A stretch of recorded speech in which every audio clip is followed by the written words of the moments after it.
Good morning India. दोस्तों नमस्कार। दोस्तों मैं आपके सामने फिर से हाजिर हूँ एक कहानी बहुत ही खास से लेकर। आप इस कहानी को सुनते वक्त ईयरफोन या फिर हेडफोन का उपयोग ज़रूर कर लें। इससे आपको इस कहानी की ऑडियो पसंद आएगी जब आपके कानों तक पहुँचेगी। तो चलिए दोस्तों अब इस कहानी को शुरू करते हैं। दोस्तों मैं हूँ मुनमुन और आज मैं आपको मेरी ज़िंदगी की एक दास्तान बताने जा रही हूँ। दोस्तों ज़िंदगी में हर किसी को हर चीज़ नहीं मिलता, ये तो आप जानते ही होंगे। कुछ यूँ हाल मेरे साथ भी था। मैं बचपन से ही अपने आँखों से अंधी थी, जिस वजह से मैंने पढ़ाई लिखाई कॉलेज स्कूल ये सब कुछ नहीं किया था। मेरी मॉम मुझे बहुत प्यार करती थी, निस्संदेह इसमें कोई शक नहीं था। इसलिए वो हमेशा मेरे लिए अपना सारा काम सारी ज़रूरतें निभाती। मैं हमेशा घर पर ही रहती। इन सब चीज़ों से मैं कभी कभी बहुत दुखी भी होती, क्योंकि मुझे लगता कि मैं अपनी मॉम पर और घर वालों पे बोझ बनते जा रही हूँ। तो ऐसे ही कई दिन गुजरे। धीरे धीरे ऐसा हुआ कि मैं डिप्रेशन में जाने लगी। मैं अभी 20 साल की थी। आंखों से अंधी होने के कारण मैं हमेशा घर पे ही रहती। इस वजह से मुझे समझ में नहीं आता कि मैं आगे की ज़िंदगी किस तरह से बिताऊं। लेकिन धीरे धीरे सब कुछ बदलने लगा। मेरी एक फ्रेंड थी जिसका नाम बबीता है। वो बचपन से ही मेरे घर के बगल में रहने की वजह से अक्सर मेरे घर आती और मुझसे बहुत देर बातें करती। एक वही थी जो मेरे साथ ज़िंदगी में कई वक्त बिताई, कुछ अच्छे वक्त तो कुछ बुरे वक्त। अब तो वो भी 20 साल की हो गई थी, तो उसे भी ज़िंदगी के बारे में बहुत कुछ पता था। हम दोनों हम उम्र ही थे। तो ऐसे में उसने एक दिन मुझे कहा कि चलो मैं तुम्हें बाज़ार लेकर जाती हूँ। मैंने कहा पर यार मैं तो अंधी हूँ, मैं चली जाऊँ मॉम गुस्साएंगी तो। उसने कहा अरे कोई बात नहीं, मैं हूँ ना तुम्हारे साथ, ऐसा कुछ नहीं होगा, चलो मेरे साथ। उसके इतना कहने पर मुझ में भी थोड़ा आत्मविश्वास आ गया और मैं भी उसके साथ चल पड़ी। मैं उसके साथ पहली बार मार्केट गई और पहली दफ़ा मुझे कुछ ज़िंदगी में लगा कि शायद यही सुकून है। हमेशा घर पर रहना मुझे काफ़ी बुरा लगता, इसीलिए अब मैं रोज़ उसके साथ बाज़ार जाने लगी। लेकिन दोस्तों जैसे हाथ की पांचों उंगली बराबर नहीं होती, ज़िंदगी के सारे पल यूं ही एक सा नहीं होते। कई दफ़ा हमारे साथ कुछ ऐसा बुरा भी होता है जिसके बारे में मानो हमने कभी सुना भी ना हो।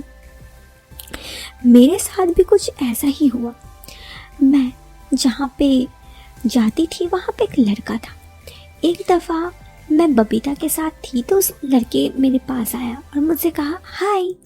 मैं कहीं हाथ बढ़ाया, उसने तो मुझसे कहा कि क्या तुम मेरे साथ हैंडशेक नहीं करोगी। मैंने कहा सॉरी मैं अंधी हूँ।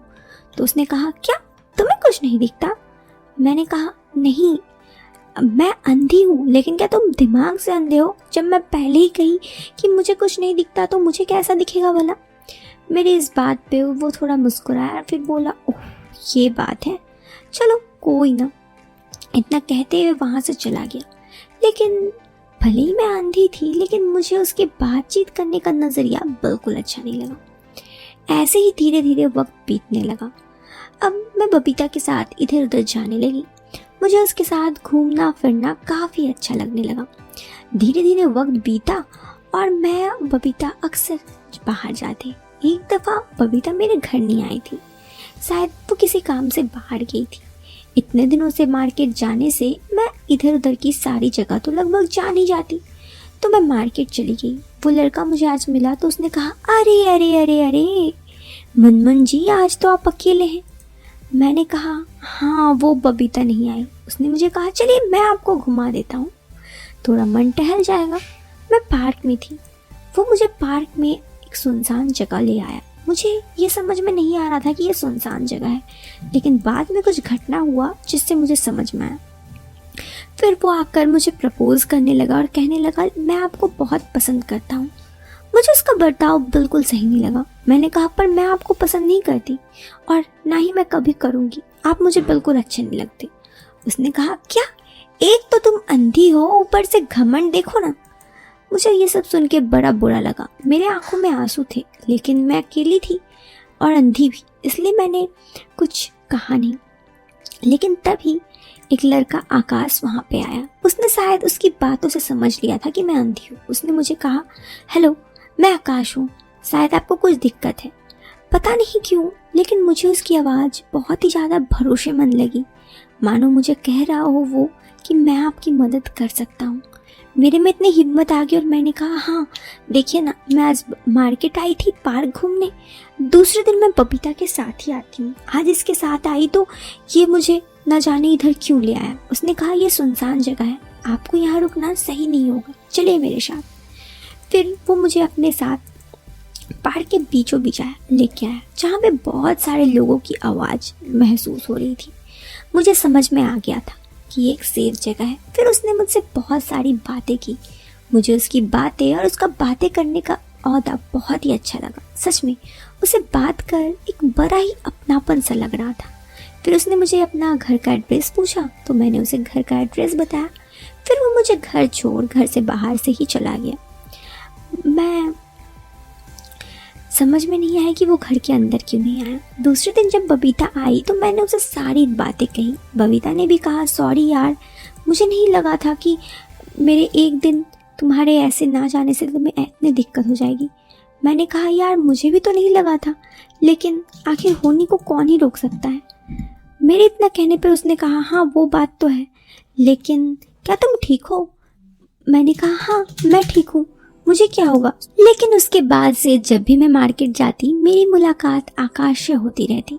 मुझे आकाश सच में एक अच्छा लड़का लगने लगा था। अब मुझसे उससे बातें करना बहुत ही अच्छा लगता, मानो उसकी बातों से मुझे ऐसा लग रहा हो कि वो मुझे जिंदगी की हर खुशी दे सकता है। एक दफ़ा इतवार के दिन जब मैं घर पे थी तो मेरे घर पे कुछ लोग आए। असल में वो आकाश और उसके घर वाले थे। सबने कहा और आकाश ने मेरी मॉम से कहा कि वो मुझसे शादी करना चाहता है। मेरी मॉम ने कहा, नहीं ये नहीं हो सकता, ये अंधी है और जितना मैं इसे संभाल सकती हूँ तुम इसे नहीं संभाल सकते, कल को इसे दिक्कत होगी और तुम्हें भी। आकाश ने इसे मुझे समझाया और मेरी मॉम से कहा, देखिए मैं समझता हूँ जिंदगी भर आप भी इसे संभाल नहीं सकते, इसलिए मैं इसे आत्मनिर्भर बनाऊंगा। मेरी मॉम ने कहा, वो कैसे? तो आकाश ने कहा, मैं इसे हर चीज़ से, भले ही अंधी है लेकिन सेंस तो है, अगर मैं उसे पहले से सब कुछ बताऊं तो धीरे धीरे सब समझ सकती है और धीरे धीरे उसकी सब चीज़ पता भी चल जाएगी कि किधर क्या है। हाँ, भले एक नॉर्मल लड़की की तरह ज़िंदगी नहीं बिता पाएगी, लेकिन बहुत समझदार हो जाएगी। मेरी मॉम को आकाश की बात बहुत अच्छी लगी। उन्होंने मेरी राय पूछी। मुझे तो आकाश पहले से ही पसंद था। फिर हमारे घर वालों ने एक अच्छे दिन देखकर हम दोनों की शादी कर दी। मुझे तो पता ही नहीं था कि एक अंधी होने की वजह से जहाँ मैं खुद को कोसती थी, मेरी ज़िंदगी भी इतनी खूबसूरत हो सकती है। ये बात मुझे आकाश ने सिखाया और अब मैं भी बहुत खुश हूँ। एक लड़की की तरह अपनी ज़िंदगी जी रही हूँ अपने प्यार करने वाले के साथ। इसीलिए दोस्तों, समस्याएं कितनी भी बड़ी क्यों ना हो, आपको उस समस्या का रास्ता भी जरूर मिल जाता है। ये कहानी थी एक अंधी लड़की की। कैसी लगी आपको ये कहानी? कमेंट बॉक्स में कमेंट करके ज़रूर बताना। वीडियो पसंद आए तो वीडियो को लाइक और चैनल पे पहली बार आए तो सब्सक्राइब जरूर करें। मिलते हैं फिर एक नए वीडियो में एक नए और इंटरेस्टिंग टॉपिक के साथ। Bye, take care, bye.